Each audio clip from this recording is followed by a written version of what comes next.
Hi guys, welcome back to my channel. ഇന്ന് ഞാൻ കാണിച്ചു തരാൻ പോകുന്നത് നല്ല സൂപ്പർ ടേസ്റ്റി ആയിട്ടുള്ള ഒരു സ്പെഷ്യൽ ഡ്രിങ്കാണ്. ഫോൾ സാങ്ക്രിയ എന്ന് പറയും. ഒരു മിക്സ്ഡ് ഓഫ് എന്താ പറയുക ഫ്രൂട്ട് ജ്യൂസസ് കൊണ്ടുണ്ടാക്കുന്ന ഒരു മോക്ടെയിലാണ്. നമുക്കിത് ആൽക്കഹോളിക് വേർഷനും ചെയ്യാം, നോൺ ആൽക്കഹോളിക് വേർഷനും ചെയ്യാം. രണ്ടും ഞാൻ വൈൻ വെച്ചിട്ടുള്ള ആൽക്കഹോളിക് വേർഷൻ ഞാൻ കാണിച്ചു തന്നിട്ടുണ്ട്, അല്ലാത്തതും കാണിച്ചു തന്നിട്ടുണ്ട്. അപ്പോൾ എങ്ങനെയാണ് സാങ്ക്രിയ ഉണ്ടാക്കേണ്ടതെന്നുള്ളത് നോക്കാം. അപ്പോൾ നമുക്ക് ഇന്നത്തെ വീഡിയോയിലോട്ട് പോവാം.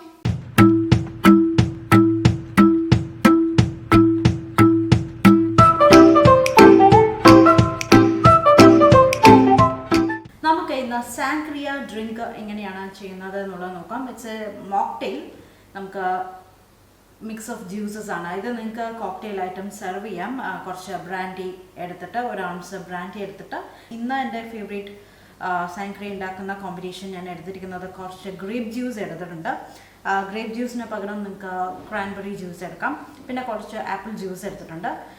ഇതേ അളവിൽ നിങ്ങൾ ആൽക്കഹോൾ കഴിക്കുന്നവരാണെങ്കിൽ ഈ ഒരു പാക്കറ്റിൻ്റെ അളവിൽ നിങ്ങൾക്ക് ബ്രാൻഡി എടുക്കാം. പിന്നെ കുറച്ച് പോമഗ്രാനേറ്റ് ജ്യൂസ് എടുത്തിട്ടുണ്ട്. വൈൻ കഴിക്കുന്നവരാണെങ്കിൽ നിങ്ങൾക്ക് ഇതിൻ്റെ കൂടെ വൈൻ ഒരു ഹാഫ് ബോട്ടിൽ ഓളം എടുക്കാം. സ്വീറ്റ് വൈനായിരിക്കും നല്ലത്. പിന്നെ ഞാൻ കുറച്ച് സ്ലൈസ്ഡ് ഫ്രൂട്ട്സ് വെച്ചിട്ടുണ്ട്, ആപ്പിൾ വെച്ചിട്ടുണ്ട്, ഓറഞ്ച് വെച്ചിട്ടുണ്ട്. പിന്നെ നിങ്ങൾക്ക് ഇതിൻ്റെ കൂടെ പീച്ച് ചേർക്കാം, സ്ട്രോബെറി ചേർക്കാം. അപ്പോൾ അതിൻ്റെയൊക്കെ ഫ്ലേവർ ഇഷ്ടമുള്ളവർ ഏത് ഫ്ലേവറാണോ ഇഷ്ടം അതിനനുസരിച്ച് ചെയ്യാം. പിന്നെ നമുക്ക് കുറച്ച് ഓറഞ്ച് ജ്യൂസ് വേണം, കുറച്ച് ലെമൺ ജ്യൂസ് വേണം. അതൊക്കെ നമുക്ക് ഫ്രഷ് ആയിട്ട് ഇതിലേക്ക് സ്ക്വീസ് ചെയ്ത് ചേർക്കണം. പിന്നെ കുറച്ച് പട്ട, അതിൻ്റെ ഒരു ഫ്ലേവർ വളരെ വളരെ ഇമ്പോർട്ടൻ്റ് ആണ്. അപ്പോൾ ഒരു പീസ് പട്ട എടുത്ത് വെച്ചിട്ടുണ്ട്. അപ്പോൾ നമുക്ക് ഉണ്ടാക്കാൻ തുടങ്ങാം. അപ്പോൾ അതിന് വേണ്ടിയിട്ടാണ് ഞാനൊരു ഗ്ലാസ് ജാർ വെച്ചിട്ടുണ്ട്, അല്ലെങ്കിൽ ഒരു പാത്രത്തിലായാലും മതി. ഇത് കുറച്ച് സമയം, ഒരു 2-3 മണിക്കൂർ അതിൻ്റെ ഫ്ലേവേഴ്സൊക്കെ ഇൻഫ്യൂസ് ആവാൻ വേണ്ടിയിട്ട്, എല്ലാം ചേരാൻ വേണ്ടിയിട്ട് ഒരു 3 hours നമ്മൾ ഫ്രിഡ്ജിൽ എടുത്ത് വയ്ക്കുകയാണെങ്കിൽ അതിൻ്റെ ടേസ്റ്റ് നന്നായിട്ട് എൻഹാൻസ് ചെയ്യും. ആദ്യം തന്നെ ഞാനിതിലേക്ക് കുറച്ച് ഐസ് ക്യൂബ്സ് ആഡ് ചെയ്ത് കൊടുക്കുകയാണ്. പെട്ടെന്ന് തന്നെ തണുക്കും. ഇല്ലെങ്കിലും കുഴപ്പമില്ല, നമ്മൾ ഫ്രിഡ്ജിൽ വെച്ചിട്ട് സെർവ് ചെയ്യുന്ന സമയത്ത് കുറച്ച് ഐസ് ക്യൂബ്സ് ആഡ് ചെയ്ത് കൊടുത്താലും മതി. കുറച്ച് സ്ലൈസ്ഡ് ആപ്പിൾസ് ഇട്ട് കൊടുക്കുകയാണ്. അതേമാതിരി കുറച്ച് ഓറഞ്ച് സ്ലൈസ് ചെയ്ത് വെച്ചിട്ടുണ്ട്, അതും ഇതിലേക്ക് ഇട്ട് കൊടുക്കുകയാണ്. പിന്നെ ഞാൻ എടുത്തിരിക്കുന്നത് ഗ്രേപ്പ് ജ്യൂസാണ്. ഞാൻ പറഞ്ഞ പോലെ നിങ്ങൾക്ക് ഗ്രേപ്പ് ജ്യൂസിന് പകരം ക്രാൻബെറി ജ്യൂസ് എടുക്കാം. ഇതിൻ്റെ കൂടെ നിങ്ങൾക്ക് ബ്രാൻഡി ഒഴിച്ചു കൊടുക്കാം, വൈൻ ചേർക്കാം. രണ്ടും ചേർത്ത് ചെയ്യുന്നവരുണ്ട്, വൈനും ബ്രാൻഡിയും കൂടെ മിക്സ് ചെയ്തിട്ട് ചെയ്യുന്നവരുണ്ട്. ഞാനിനി ആപ്പിൾ ജ്യൂസ് ഒഴിച്ചു കൊടുക്കുകയാണ്. And some pomegranate juice. പിന്നെ കുറച്ചുകൂടെ നല്ലൊരു ഫ്ലേവർ വരാൻ വേണ്ടിയിട്ട് ഞാനതിലേക്കൊരു പട്ടയുടെ സ്റ്റിക്ക് ഇട്ട് കൊടുക്കുന്നുണ്ട്. അതിൻ്റെ ഒരു ഫ്ലേവർ ഒരു പ്രത്യേകമാണ്. അപ്പോൾ അതും കൂടെ ഇതിലേക്ക് ഒന്ന് താഴ്ത്തി കൊടുക്കാം. ഇനി നമുക്ക് കുറച്ച് നാരങ്ങ നീര് ഇതിലേക്ക് ചേർക്കാം.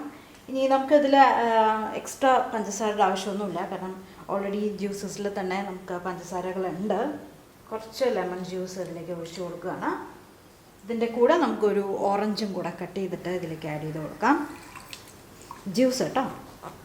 ഇനി നമ്മൾ ഈ മിക്സ്ചർ ഞാൻ കുറച്ച് നേരത്തേക്ക് ഫ്രിഡ്ജിലേക്ക് എടുത്ത് വയ്ക്കുകയാണ്. ഞാൻ പറഞ്ഞ പോലെ ഒരു 2-3 hours. ഓക്കെ, അങ്ങനെ നമ്മുടെ ജ്യൂസ് റെഡി ആയിട്ടുണ്ട്. ഞാൻ ഇനി സെർവ് ചെയ്യുന്നത് എങ്ങനെയാണെന്നുള്ളത് കാണിച്ചു തരാം. സെർവ് ചെയ്യുന്നത് നമുക്ക് കുറച്ച് സോഡയോ അല്ലെങ്കിൽ 7up വേണം. എനിക്കിഷ്ടം 7up ആണ്. അപ്പോൾ ഞാൻ 7up എടുത്ത് വെച്ചിട്ടുണ്ട്. പിന്നെ ഞാൻ പറഞ്ഞ പോലെ വൈൻ ഉൾപ്പെടുത്തിയിട്ടുള്ള ഡ്രിങ്കും ഞാൻ കാണിച്ചു തരാം. സോ 2 ഗ്ലാസ് വെച്ചിട്ടുണ്ട്. അപ്പോൾ ആദ്യം ഞാൻ നോൺ ആൽക്കഹോളിക് വേർഷൻ ഇതിൽ ഒഴിച്ച് കാണിച്ചു തരാം. അപ്പോൾ വേണ്ട ഡ്രിങ്ക് ഇതിലേക്ക് ഗ്ലാസ്സിൽ ഒഴിച്ചോളൂ. ഒഴിക്കുന്ന സമയത്ത് ഒരു 1/4 ഭാഗം ഒഴിച്ചാൽ മതി. ബാക്കി നമുക്ക് 7up ആണ് ഇനി നിറയ്ക്കാനുള്ളത്. ഞാനിവിടെ 7up എടുത്തിട്ടുണ്ട്.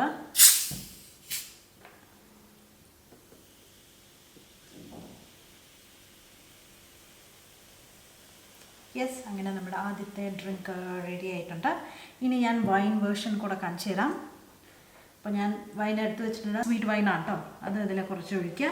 ഞാൻ പറഞ്ഞ പോലെ നിങ്ങൾക്ക് വേണമെങ്കിൽ നേരത്തെ തന്നെ ഈ മിക്സിൽ തന്നെ നമുക്ക് ഉണ്ടാക്കി വയ്ക്കാം. പിന്നെ നിങ്ങൾക്ക് ഏത് ജ്യൂസാണോ ടേസ്റ്റ് മുന്നിട്ട് നിൽക്കേണ്ടത് അത് കൂടുതൽ ഇതിലേക്ക് ഒഴിക്കാം. എനിക്ക് പോമഗ്രാനേറ്റ് ആണ് ഞാൻ ഇതിൽ കൂടുതൽ ഒഴിച്ചിരിക്കുന്നത് കണ്ടന്റ്. ഇനി നമുക്ക് ഇത് ഒഴിച്ചു കൊടുക്കാം. 7up കൊണ്ട് ഫിൽ ചെയ്യാം. കുറച്ച് ഐസ് ക്യൂബ്സും കൂടെ ഇടാം. അപ്പോൾ നിങ്ങൾ എന്തായാലും ട്രൈ ചെയ്ത് നോക്കൂ. ട്രൈ ചെയ്തിട്ട് അഭിപ്രായം പറയൂ. നമുക്ക് പുതിയ വീഡിയോ ആയിട്ട് വീണ്ടും കാണാം. ലൈക്ക് ചെയ്യുക, ഷെയർ ചെയ്യുക. Bye bye.